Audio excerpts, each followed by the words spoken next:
Good morning, dear students. Welcome to this online lecture. I am Mr. Rahul Pawar. In today's lecture, we are going to study the two another techniques of capital budgeting. In the previous lecture, we studied the payback period method and average rate of return method. Now in this particular lecture we are going to study net present value method, and after that we are going to study another method which is profitability index method. So let's start with the first method. First method is net present value method. Before starting to this particular method, we should remember that in the previous lecture we studied that whenever any business wants to purchase any asset, ज्या वेळेला कोणत्याही बिझनेसमध्ये एखादी asset purchase करायची असते, then the businessman has different alternative options. Different models of assets are available in the market, and out of the different alternatives available in the market, the businessman has to select a particular asset, and this particular decision of selecting the asset out of different options available, this decision is called as a capital budgeting decision. एखाद्या बिझनेसमनला एखादी asset खरेदी करायची असेल तर मार्केटमध्ये वेगवेगळ्या कंपन्यांच्या assets, वेगवेगळ्या कंपन्यांच्या मशिनरीज अवेलेबल असतात. मग यापैकी जे ऑप्शन्स आहेत त्यापैकी एखादी मशिनरी आपल्याला सिलेक्ट करावी लागते, आणि हा जो डिसिजन आहे, जे काही वेगवेगळ्या ऑप्शन्सपैकी एक मशीन सिलेक्ट करण्याचा, याला कॅपिटल बजेटिंग डिसिजन्स असं म्हटलं जातं. In the previous lecture, we studied the payback period method as well as we studied the average rate of return method. By using these two methods, we can take the capital budgeting decisions. Now, in this particular lecture, first we are going to study the net present value method. Okay, we know that whenever we purchase any fixed asset, then the asset purchased is used for the next 5 years or 10 years or more than that. एकदा आपण asset खरेदी केली की ती asset आपण पुढचे कित्येक वर्ष, 4, 5, 6, 8 वर्ष ती असेट वापरतो, आणि त्या असेटमधून आपल्याला प्रत्येक वर्षी काहीतरी इकॉनॉमिक बेनिफिट हा मिळत असतो. प्रत्येक वर्षी त्या असेटमधून आपल्याला काही फायदा मिळत असतो. मग हा जो काही प्रत्येक वर्षी आपल्याला त्या असेटमधून इन्कम मिळत आहे, या इन्कमची नेट प्रेझेंट व्हॅल्यू शोधली जाते. प्रेझेंट व्हॅल्यू पहिल्यांदा कॅल्क्युलेट केली जाते. म्हणजेच काय, फॉर एक्झाम्पल, सपोज सेकंड इयरला आपल्याला त्या असेटमधून 50,000 मिळणार असतील, तर त्या 50,000 जे 2 वर्षानंतर मिळणार आहेत त्याची आत्ताची सुरुवातीची किंमत किती आहे त्याला म्हटलं जातं present value. Take another example, suppose at the end of third year, suppose our business is going to get 40,000 from the asset. तिसऱ्या वर्षी आपल्याला या असेटमधून जर 40,000 मिळणार असतील, तर त्या 40,000ची सध्याची म्हणजे आत्ताची किंमत किती आहे त्याला म्हटलं जातं present value. Take another example, suppose at the end of 4th year, suppose a business is going to get 30,000. 4 वर्षाच्या शेवटी जर आपल्याला 30,000 मिळणार असतील चौथ्या वर्षी, तर त्या 30,000ची आत्ताची किंमत किती आहे, it is called as a present value. Okay, and under this net present value method, we calculate the present value of the future earnings from the asset. आपण जी असेट खरेदी करत आहोत त्या असेटमध्ये मधून फ्युचरमध्ये पहिल्या वर्षी, दुसऱ्या वर्षी, तिसऱ्या, चौथ्या, 5व्या, 6व्या, 7व्या, 8व्या प्रत्येक वर्षी त्या असेटमधून आपल्याला काय अर्निंग्ज मिळणार आहे, इन्कम मिळणार आहे, त्या प्रत्येक वर्षाचं जे इन्कम मिळणार आहे त्याची, त्या इन्कमची प्रेझेंट व्हॅल्यू या मेथडमध्ये कॅल्क्युलेट केली जाते. बघा काय सांगितलं आहे, under this method the cash flows from the project are reduced to their present value. Reduced to their present value म्हणजे काय, जे सपोज एखादी मशीन आहे, ती मशीन 5 वर्ष त्या असेटचा लाईफ असेल, तर प्रत्येक वर्षी त्या असेटमधून जे काही आपल्याला इन्कम मिळणार आहे, सपोज पहिल्या वर्षी 20,000 आहे, दुसऱ्या वर्षी 30,000, तिसऱ्या वर्षी 20,000, चौथ्या वर्षी 40,000 आणि पुन्हा 20,000, हे जर प्रत्येक वर्षी मिळणारे इन्कम असेल, तर हे जे प्रत्येक वर्षाचं इन्कम आहे याची सध्याची सुरुवातीची प्रेझेंट व्हॅल्यू शोधून काढली जाते, आणि मगच कॅल्क्युलेशन हे केलं जातं. आता ती प्रेझेंट व्हॅल्यू कशी कॅल्क्युलेट केली जाते ते आपण एक्झाम्पलच्या वेळेला पाहणार आहोत. ओके, फक्त लक्षात ठेवण्यासाठी की under net present value method we calculate the present value of the future earnings of the business from the asset. एखादी ॲसेट खरेदी केली आहे, एखाद्या प्रोजेक्टमध्ये इन्व्हेस्टमेंट केली आहे, तर त्या इन्व्हेस्टमेंटमधून जे काही इन्कम मिळणार आहे त्या इन्कमची आपण प्रेझेंट व्हॅल्यू, सध्याची किंमत शोधून काढतो. ओके, त्या सध्याची किंमत ही नेट प्रेझेंट व्हॅल्यू मेथडमध्ये कन्सिडर केली जाते. And the project is viable. Okay, project viable म्हणजे ॲक्सेप्ट कधी केला जातो? The project is accepted if the total of present value is equal to or more than the cash outlay of the project. म्हणजेच काय, जर suppose एखादा asset आहे, त्या असेटची प्राईस सपोज 50,000 असेल, आपण त्या असेटमध्ये 50,000 रुपये जर इन्व्हेस्ट केले असतील, तर हा प्रोजेक्ट ॲक्सेप्ट कधी केला जातो? तर प्रत्येक वर्षी जे काही असेटमधून पैसे मिळणार आहेत, ओके, त्याची प्रेझेंट व्हॅल्यू कॅल्क्युलेट केली जाते, त्या प्रेझेंट व्हॅल्यूची बेरीज केली जाते आणि ती जी काही टोटल प्रेझेंट व्हॅल्यू आहे, ती टोटल प्रेझेंट व्हॅल्यू जर आपल्या इन्व्हेस्टमेंट एवढी असेल किंवा इन्व्हेस्टमेंटपेक्षा जास्त असेल, तर हा प्रोजेक्ट जो आहे तो ॲक्सेप्ट केला जातो. Okay, so under this net present value method A project is accepted if the total of present value, okay, is equal to or more than the investment in the project. आपण त्या प्रोजेक्टमध्ये, त्या fixed असेटमध्ये जेवढी investment केलेली आहे तेवढी किंवा त्याच्यापेक्षा जास्त जर आपली टोटल प्रेझेंट व्हॅल्यू येत असेल, तरच तो प्रोजेक्ट हा ॲक्सेप्ट केला जातो. मग आता नेट प्रेझेंट व्हॅल्यू म्हणजे काय? तर बघा, सपोज आपण असेटमध्ये इन्व्हेस्टमेंट केली 50,000 आणि जी प्रत्येक वर्षाचं इन्कम आहे त्याची प्रेझेंट व्हॅल्यू कॅल्क्युलेट केली आणि ती प्रेझेंट व्हॅल्यू एकूण आली 52,000 रुपये. ओके, प्रेझेंट व्हॅल्यू प्रत्येक वर्षाची कॅल्क्युलेट केली आणि त्याची टोटल केली. टोटल प्रेझेंट व्हॅल्यू ही आली 52,000. आपण इन्व्हेस्टमेंट किती केलेली? 50 आणि आपल्याला एकूण मिळणार आहेत किती? 52. म्हणजे किती रुपये जादा मिळणार आहेत? 2,000. हे जादा मिळणार म्हणजे हे प्लस आहे. ही जी प्रेझेंट व्हॅल्यू आहे, this present value is called as a net present value. त्यामुळे नेट प्रेझेंट व्हॅल्यू म्हणजे काय बघा, the net present value is the difference between sum of present value.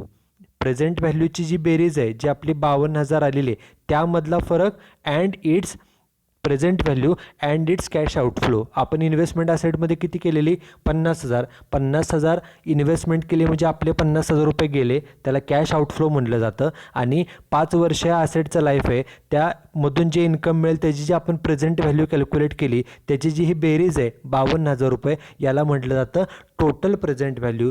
ही टोटल प्रेझेंट व्हॅल्यू आणि आपली इन्व्हेस्टमेंट या दोन्हीमधला जो डिफरन्स आहे, this difference is called as a net present value. And under this net present value method we calculate the present value of all the income earned from this particular asset. आपल्या asset, suppose त्या असेटचं life 5 वर्ष असेल, पहिलं वर्ष, दुसरं, तिसरं, चौथं आणि 5 वर्ष. त्या प्रत्येक वर्षी त्या असेटमधून जो काही इन्कम येईल तो आपल्याला दिलेला असतो. त्या इन्कमची प्रेझेंट व्हॅल्यू आपण शोधून काढायची, त्याची बेरीज करायची, त्याला नाव द्यायचं टोटल प्रेझेंट व्हॅल्यू. आणि या टोटल प्रेझेंट व्हॅल्यूचं कंपॅरिझन कशाशी केलं जातं? तर आपण सुरुवातीला किती कॅश आउटफ्लो केला, म्हणजे किती रुपये आपण इन्व्हेस्ट केलेले होते त्या असेटमध्ये, ह्या दोन्हीचं कंपॅरिझन करून ही नेट प्रेझेंट व्हॅल्यू जी आहे ती कॅल्क्युलेट केली जाते. आता नेट प्रेझेंट व्हॅल्यू कॅल्क्युलेट केल्यानंतर पुढे काय केलं जातं बघा, a positive net present value indicates that project is acceptable. जर त्या प्रोजेक्टची किंवा फिक्स्ड असेटची present value, net present value ही जर पॉझिटिव्ह आली तर तो प्रोजेक्ट ॲक्सेप्ट केला जातो. This question is asked for objective type question. In objective type question, that under net present value method, a project is accepted when its net present value is ... When NPV, that is net present value, is positive, then the project is accepted. जर त्या प्रोजेक्टची, त्या असेटची net present value जर positive असेल तरच तो project हा accept केला जातो. आणि काय बघा काय सांगितलं बोल्डमध्ये, under this method the project is accepted if the net present value is positive. जर पॉझिटिव्ह असेल तर ॲक्सेप्ट केला जातो, किंवा ऑर इक्वल टू 0. जरी नेट प्रेझेंट व्हॅल्यू 0 जरी असेल तरी तो प्रोजेक्ट ॲक्सेप्ट केला जातो. The project is accepted if the net present value is 0 or if it is positive, then the project is accepted. And it is rejected. Reject कधी केला जातो? If the net present value is negative. जर net present value negative असेल तर मात्र तो project जो आहे तो हा रिजेक्ट केला जातो. आता सपोज आपल्याकडे 2 ऑप्शन्स आहेत. पहिला आहे प्रोजेक्ट ए आणि दुसरा आहे project B.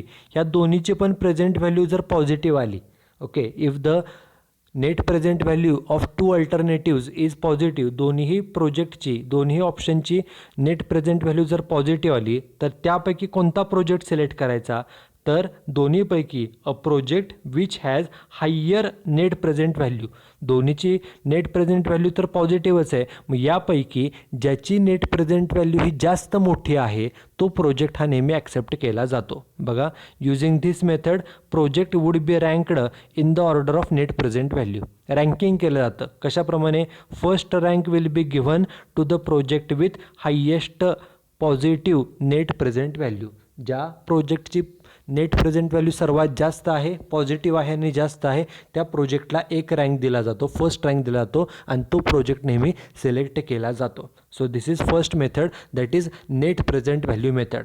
And as I said earlier that under this particular method we have to calculate the present value of the earnings from the particular asset or project. या प्रोजेक्टमधून असेटमधून जे earnings मिळणार आहे year wise त्याची present value calculate करून त्यानंतर त्याची net present value ही find out केली जाते.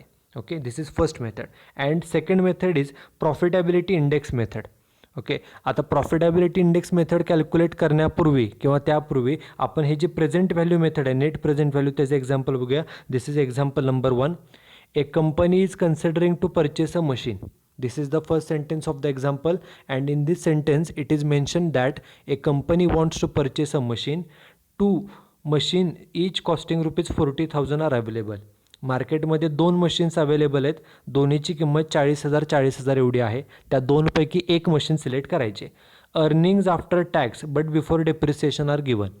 त्या दोन्ही मशीन जर सिलेक्ट केल्या तर त्या मशीनमधून किती रुपये अर्निंग मिळेल. बघा, इयर 1 जर मशीन ए सिलेक्ट केली तर पहिल्या वर्षी 12,000, second year 18,000, third year 20,000, fourth year 15,000 and fifth year 10,000 असे अर्निंग प्रत्येक वर्षी होईल.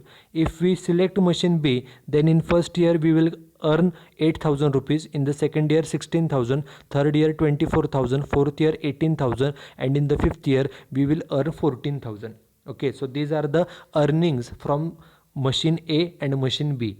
Okay, these are the earnings from the asset for the next 5 years. पुढचे 5 वर्ष आपल्याला एवढं अर्निंग मिळू शकतं जर आपण ह्या असेट परचेस केल्या तर.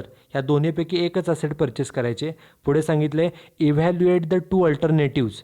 हे जे 2 अल्टरनेटिव्ज आहेत, पर्याय आहेत, त्याचं इव्हॅल्युएशन करा according to first net present value method. आपण आता फक्त नेट प्रेझेंट व्हॅल्यू मेथडच बघणार आहे. आणि पुढे सांगितलं आहे cost of capital is 10%. Cost of capital किती घ्यायला सांगितले तर 10%. आता 10% त्याप्रमाणे आपल्याला प्रेझेंट व्हॅल्यू ही फाइंड आउट करायची आहे. हे 10% एक्झाम्पलमध्ये सांगितलेलं आहे. आता नेट प्रेझेंट व्हॅल्यू दोन्ही मशीनची, मशीन ए आणि मशीन बी दोन्ही मशीनची आपल्याला net present value find out करायची आहे. म्हणून सुरुवातीला हेडिंग दिलं फर्स्ट मेथड काय तर नेट प्रेझेंट व्हॅल्यू मेथड. आता कॉलम केअरफुली बघा. पहिला कॉलम इयर, त्यामध्ये इयर 1 2 3 4 5 एवढंच लिहिण्यासाठी. दुसरा कॉलम आहे तो म्हणजे discounting factor at the rate 10%. जे आपल्याला एक्झाम्पलमध्ये सांगितलं आहे कॉस्ट ऑफ कॅपिटल 10% घ्या. कॉस्ट ऑफ कॅपिटल त्यालाच म्हणायचं डिस्काउंटिंग फॅक्टर. आता हा 10% डिस्काउंटिंग फॅक्टर कसं कॅल्क्युलेट करायचा तर हे 10% आहे म्हणून लिहिण्याची पद्धत बघा. 1/1 वरती न्यूमरेटरला एक लिहिला, भागिले खाली एक लिहिला, परत पुढे पॉईंट. ओके, 1 नंतर पॉईंट आणि किती आहे 10% म्हणून 10. सो किती आलं 1/1.10 एवढंच लिहायचं. जर हा डिस्काउंटिंग फॅक्टर जो आहे तो जर 15% असता, फॉर एक्झाम्पल सांगतोय, तर 1/1.15 एवढं फक्त केलं असतं. जर हा डिस्काउंटिंग फॅक्टर 12% असता, 12%, तर फक्त इथं 1/1.12 एवढं फक्त कॅल्क्युलेटरवरती कॅल्क्युलेशन करावं लागतं. आता या एक्झाम्पलमध्ये बघितलं तर डिस्काउंटिंग फॅक्टर 10 आहे म्हणून न्यूमरेटरला एक डिवायडेड बाय डिनॉमिनेटरला एक 1/1.10. पॉईंटच्या पुढं हा फक्त पुढचा जो फॅक्टर आहे 10 तो लिहायचा 1/1.12 आणि कॅल्क्युलेटरवर कॅल्क्युलेशन करा. कॅल्क्युलेटरवरती घ्या. सुरुवातीला 1/1 आणि इज इक्वल टू चिन्ह दाबा. किती येते बघा उत्तर. पहिलं उत्तर येईल 909. कॅल्क्युलेटरवर ॲज इट इज तसंच ठेवा, 0.909 आलं. पुन्हा इज इक्वल टू बटन दाबा, सेकंड इयरची व्हॅल्यू आली 0.826. पुन्हा इज इक्वल टू तिसऱ्या वर्षाची व्हॅल्यू आली 0.75. पुन्हा इज इक्वल टू बटन दाबा, चौथ्या वर्षाची किंमत आली 0.683. पुन्हा इज इक्वल टू बटन दाबा, पाचव्या वर्षाची किंमत किती आली तर 0.621. ही जी व्हॅल्यू आहे ही असते प्रेझेंट व्हॅल्यू ऑफ ₹1. 1 रुपयाची ही किंमत असते. म्हणजे काय बघा, जर आपण सुरुवातीला 1 रुपया विचारात घेतला, एका वर्षाच्या शेवटी पहिल्या वर्षाची किंमत किती आहे 0.90. म्हणजे एक वर्षाने जर आपल्याला 1 रुपया मिळणार असेल तर त्याची आत्ताची किंमत किती 0.909. 2 वर्षाच्या शेवटी दुसऱ्या वर्षाच्या शेवटी जर 1 रुपया मिळणार असेल तर त्याची आत्ताची किंमत किती तर 0.826. तिसऱ्या वर्षाच्या शेवटी जर आपल्याला 1 रुपया मिळणार असेल तर त्याची आत्ताची किंमत किती तर 0.75. चौथ्या वर्षाच्या शेवटी जर आपल्याला 1 रुपया मिळणार असेल तर त्याची आत्ताची किंमत किती तर 0.683. पाचव्या वर्षाच्या शेवटी जर आपल्याला 1 रुपया मिळणार असेल तर त्याची आत्ताची किंमत किती तर 0.62 पैसे.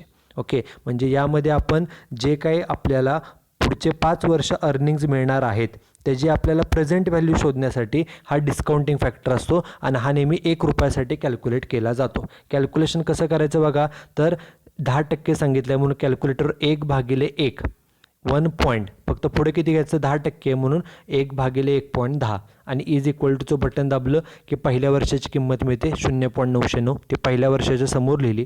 पुन्हा इज इक्वल टूचं बटन दाबा, दुसऱ्या वर्षाची किंमत मिळेल 0.826. पुन्हा इज इक्वल टू बटन दाबा, तिसऱ्या वर्षाची किंमत मिळेल 0.751. पुन्हा इज इक्वल टू बटन, चौथ्या वर्षाची किंमत 0.683. पुन्हा इज इक्वल टू बटन दाबलं, पाचव्या वर्षाची किंमत किती मिळेल 0.621. या प्रकारे आपण हा डिस्काउंटिंग फॅक्टर जो आहे तो कॅल्क्युलेट करावा लागतो. हा डिस्काउंटिंग फॅक्टर कॅल्क्युलेट करणं महत्त्वाचं आहे. हा एकदा कॅल्क्युलेट केला की पुढचं कॅल्क्युलेशन एकदम सिम्पल आहे. हा झाला दुसरा कॉलम. आता तिसरा कॉलम आहे मशीन ए. ओके, त्याचे 2 भाग केले आहेत. पहिला कॉलम कॅश फ्लो, त्या असेटमधून प्रत्येक वर्षी किती कॅश फ्लो मिळणार आहे बघा, 12, 18, 20, 15, 10. तेच इथे लिहिले 12, 18, 20, 15, 10 जे दिले ते आहे तसे लिहिले. आणि पुढचा कॉलम घ्यायचा प्रेझेंट व्हॅल्यू कंसामध्ये रुपीज. आता प्रेझेंट व्हॅल्यू कशी शोधायची, पहिल्या वर्षी 12,000 मिळणार आहेत त्याला गुणिले 0.909 ह्या दोन्हींचा गुणाकार की त्याला 10,908. तसंच इथं दुसरा गुणाकार करा. इथं आपल्याला फक्त काय करायचं आहे तर वेट अ मिनिट बघा, हा जो काय कॅश फ्लो आहे आणि हा जो डिस्काउंटिंग फॅक्टर आहे प्रत्येक वर्षाचा, या दोन्हीचा फक्त गुणाकार करायचा. 12,000 मिळणार आहेत, 1 रुपयाची किंमत आहे 0.909 म्हणजे किंमत किती आली 10,908. ह्याचा अर्थ काय बघा, पहिल्या वर्षाच्या शेवटी जे 12,000 मिळणार आहेत त्याची सध्याची किंमत आहे 10,908. दुसऱ्या वर्षाचं कॅल्क्युलेशन पण बघा तसंच, 18,000 रुपये गुणिले 0.826 गुणाकाराला 14,868. तिसऱ्या वर्षी 20,000 गुणिले 0.751 गुणाकाराला 15,020. चौथ्या वर्षी 15,000 गुणिले 0.683 गुणाकाराला 10,245. आणि पाचव्या वर्षी 10,000 रुपये गुणिले 0.621 गुणाकार किती आला 6,210. आता ह्याचा अर्थ काय, ह्या प्रेझेंट व्हॅल्यूचा अर्थ काय असतो, उदाहरण म्हणून बघा, पाचव्या वर्षात शेवटी जे आपल्याला 10,000 मिळणार आहेत त्याची आत्ताची किंमत आहे 6,210. चौथ्या वर्षाच्या शेवटी जे 15,000 मिळणार आहेत त्याची आत्ताची किंमत आहे 10,245. तिसऱ्या वर्षाच्या शेवटी जे 20,000 मिळणार आहेत त्याची आत्ताची किंमत आहे 15,020. दुसऱ्या वर्षाच्या शेवटी जे 18,000 मिळणार आहेत त्याची सध्याची किंमत आहे 14,868. ओके, या प्रकारे आपण प्रेझेंट व्हॅल्यू जे आपल्याला पुढचे 5 वर्ष जे काय पैसे मिळणार आहेत त्या असेटमधून त्याचा जो काही कॅश फ्लो दिला आहे त्याची आपण ही प्रेझेंट व्हॅल्यू शोधली, त्या सर्वांची बेरीज केली, ह्या सर्वांची बेरीज झाली 57,251. त्याला नाव द्यायचं टोटल प्रेझेंट व्हॅल्यू. की त्याला टोटल प्रेझेंट व्हॅल्यू 57,251.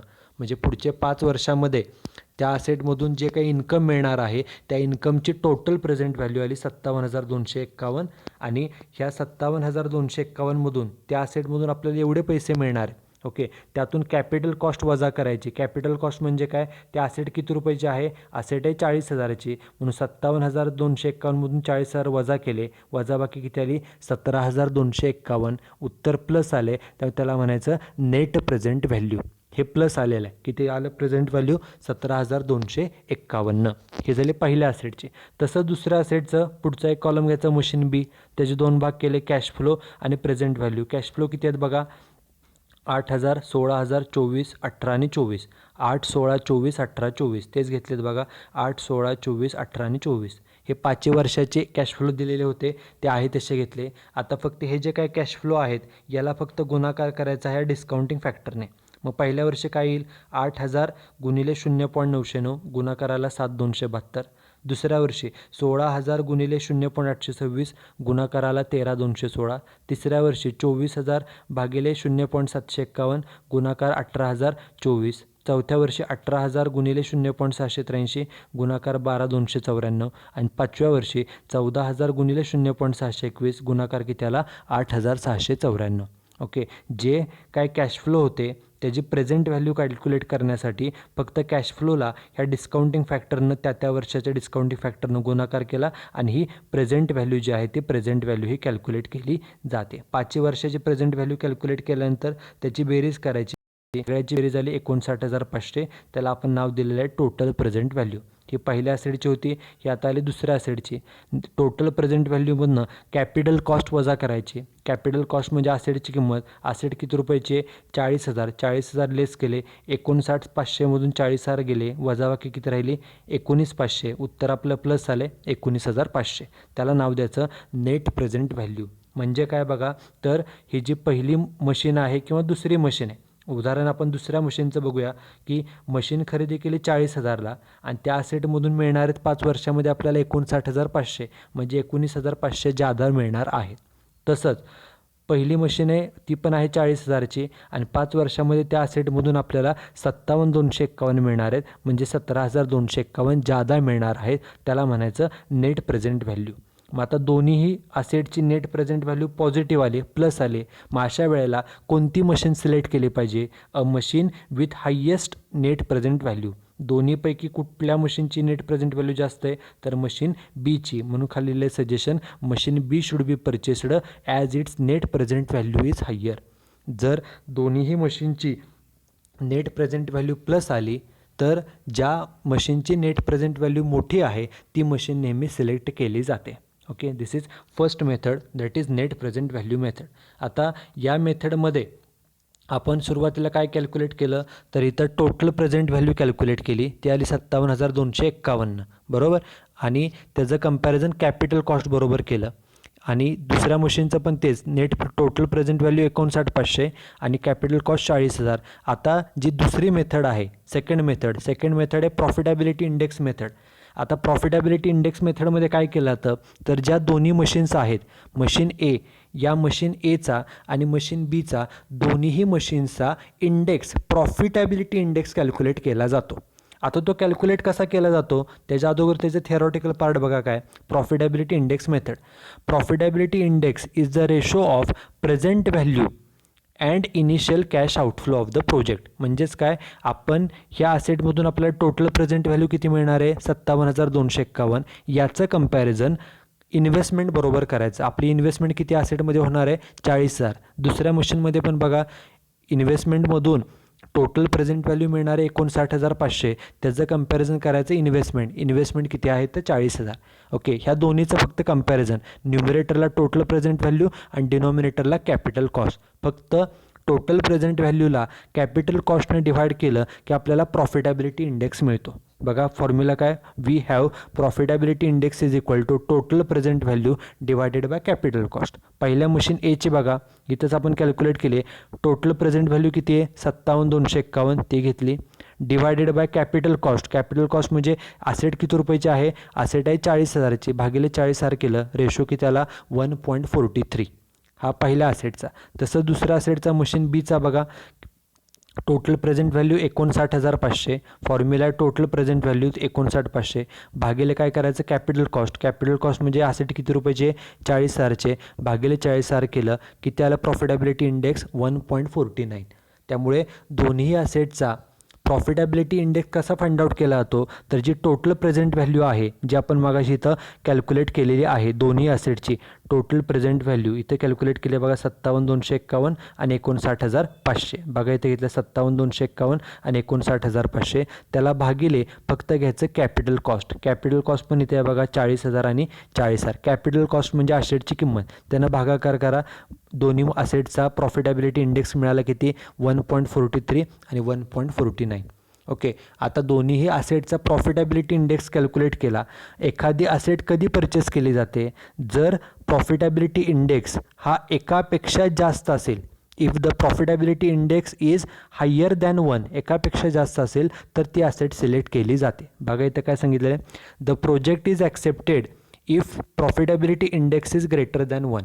जो आपण प्रॉफिटेबिलिटी इंडेक्स कॅल्क्युलेट केलेला आहे तो जर एकापेक्षा जास्त असेल तर ती असेट ही सिलेक्ट केली जाते. Such a project will have positive net present value. पुढे काय बघा, under this method project can be ranked in accordance with the profitability index. आता दोन्हीही आपले जे प्रोजेक्ट्स आहेत, ओके, त्या दोन्हीचे पण जे काय प्रॉफिटेबिलिटी इंडेक्स आहे तो एकापेक्षा जास्त आला 1.43 आणि 1.49. मग आता ह्या दोन्हीपैकी कोणता सिलेक्ट केला पाहिजे तर ज्या असेटचा प्रॉफिटेबिलिटी इंडेक्स हा सर्वात जास्त असेल त्याला पहिले रँक दिलं जातं. बघा काय सांगितलं इथे, highest rank will be given to the project with highest profitability index. म्हणजेच काय तर दोन्हीपैकी बघा, पहिल्या प्रोजेक्टचा इंडेक्स आहे 1.43, दुसऱ्याचा आहे 1.49. म्हणजे कोणत्या प्रोजेक्टचे प्रॉफिटेबिलिटी इंडेक्स हा मोठा आहे तर हा मशीन बीचा. त्यामुळे ही मशीन परचेस केली पाहिजे. बघा सजेशनमध्ये machine B should be purchased as its profitability index is higher than machine A. आपल्याला मशीन ए आणि मशीन बी दोन्हीपैकी एकच मशीन सिलेक्ट करायचे.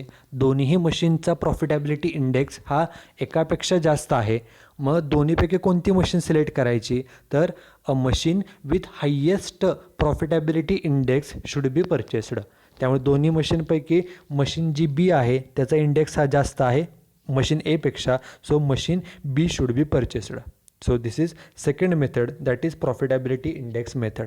ही जी दुसरी मेथड आहे profitability index method, this method is depend upon the net present value method. आपण net present value मेथडमध्ये जे काय आपण टोटल प्रेझेंट व्हॅल्यू कॅल्क्युलेट करतोय, जे काय कॅपिटल कॉस्ट आहे याच्यावरूनच हा प्रॉफिटेबिलिटी इंडेक्स हा कॅल्क्युलेट केला जातो. आणि ज्या असेटचा, ज्या प्रोजेक्टचा प्रॉफिटेबिलिटी इंडेक्स हा ग्रेटर दॅन 1 आहे, एकापेक्षा जास्त असेल तर ती असेट खरेदी करता येते. ओके, पण दोन्ही असेटचा 1.43 1.49 दोन्ही असेटचा इंडेक्स हा एकापेक्षा जास्त आहे. मग कोणताच मशीन सिलेक्ट करायची तर ज्याचा इंडेक्स हा जास्त असेल कंपॅरेटिव्हली ती मशीन. म्हणजेच इथं कोणती machine B. Machine B should be purchased as its profitability index is higher than machine A. Okay, so these are the two methods of selecting a particular machines out of the different alternative options available. Okay, आजच्या या लेक्चरमध्ये आपण पहिल्यांदा net present value method पाहिली आणि secondly profitability index method पाहिलेले आहे, त्याचं एक्झाम्पल पाहिलेलं आहे. In the next lecture we are going to study और see the last method which is internal rate of return. Okay, so that's it with this lecture. You should write down this example and solution in your notebook. Okay, thank you very much.